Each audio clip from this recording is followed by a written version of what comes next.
ராதே கிருஷ்ணா. எல்லாருக்கும் நமஸ்காரம். இன்றைக்கி நான் புதிய முயற்சியில் சில பாட்டெல்லாம் பாடியிருக்கேன். அது நிறைய பேர் பார்த்துருக்கேள். ஸோ பரவாயில்ல, நம்ம பாடின பாட்டையும் இவ்வளோ பேர் பார்த்துருக்காளேன்னு ரொம்ப சந்தோஷமாக இருந்தது.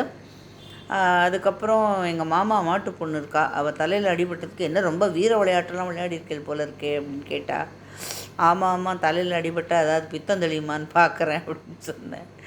வேறு ஒன்றும் சொல்லலை. தலையில் அடிபட்டதில் நீங்கள் கொஞ்சம் பெட்டராக இருக்கிற மாதிரி இருக்குதுன்னா, சரி ஓகே பெட்டராக இருந்தால் சரி ஏதோ ஒரு விதத்தில் அப்படின்னு நினச்சிட்டு. ஆனால் இடுப்பு தான் ரொம்ப வலிக்கிறது. ஒரு 4 ஸ்டெப் நடந்தாலே பூட்டை போட்டுட்டு ஒரு 4 ஸ்டெப் நடந்தாலே ரொம்ப வலிக்கிறது. சரி இன்றைக்கி நம்ம பார்த்து டின்னர் அப்படியே எடுத்து வச்சுட்டு போயிட்டாங்க. சூடாக இருக்குது போட்டுக்கோங்கன்னு. என்னோடய நல்ல சாஃப்டாக இருக்குது. சாம்பார் வச்சுருக்கா, சாம்பார் இட்லி. என்னடா டெய்லி இதே அப்படின்னு நினச்சிக்காதீங்கோ. வேறு என்ன பண்ணுறது.